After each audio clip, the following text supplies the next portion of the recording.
Welcome to the AlphaSource tool tethering guidance demonstration. This process is necessary when a tool does not have a previously existing tether point that can be easily used for an item such as a D-ring cord. To accomplish this, we use two things. We use D-rings, such as this, and we use tether tape. And to use the tether tape, you need to have a cutting device.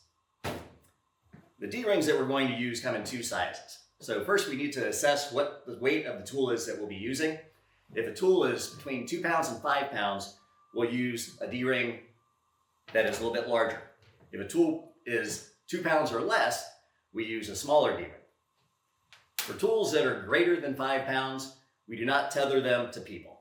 It's important not to have a person as an anchor point for tools that are greater than 5 pounds, because if you're working at heights, you can be pulled off balance easily, causing a fall, or you can dislocate a shoulder or cause another type of injury. Tools that are anywhere from 5 to 80 pounds can be properly tethered using devices such as this. We call them V-rings. This one is rated to 35 pounds. This one is rated to 80 pounds. So an important thing to discuss is the anatomy of a D-ring. Okay, so D-rings have two sides. We have what we call a flat bottom, which will always go against the tool. Then we have what we call the top, or the groove, which has an existing groove and also has an information tag on it that has the weight rating for the tool and also has the ANSI rating and the tool part number. All right, so now we're going to go ahead and install a D-ring on our tool. In this case, I want to ensure that I put the D-ring in a location that's not going to impede the safe operation of the tool. So I've selected the inside of the handle here on the tool, like so. This tool is also less than 2 pounds, so we've selected the small D-ring that's rated to 2 pounds or less, as is identified on the tag. I've got my tool tether tape.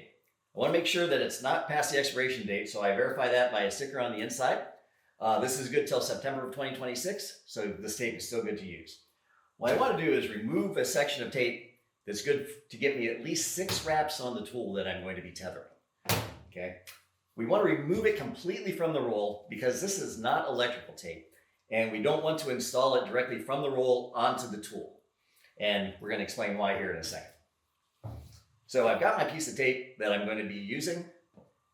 On that tape, there's a backing. We need to remove that backing. This is why you can't install it directly onto the tool from the roll. Okay? So I identified where my D-ring is going to go. I want to install a single wrap of tape in that location. This accomplishes a few things. By installing that single wrap, it provides a lot of tension there, so make sure that your D-ring doesn't move on the tool. I then lay my D-ring flat side down on the tool and groove side up directly, and the groove side is directly over the wrap of tape beneath.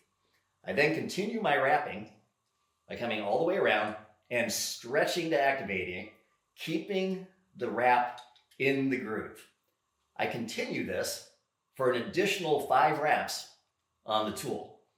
I continue to go directly over the wrap below because that's where the strength of this tape comes from. I don't want to tape this like it's a hockey stick or electrical tape for a splice. You don't go running it up and down on the tool. You continue to go directly over top. So once I have that in place, I give it a tug to make sure that it's firmly in place and that it's safely wrapped. If I'm going to be doing that with a heavier tool between 2 to 5 pounds, I use the larger D-ring. It's the exact same process with the single wrap.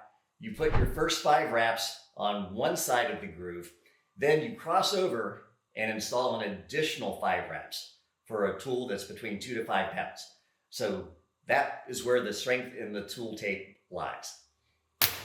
If you have any questions about any of the tool tethering options that we discussed here, please contact your AlphaSource representative.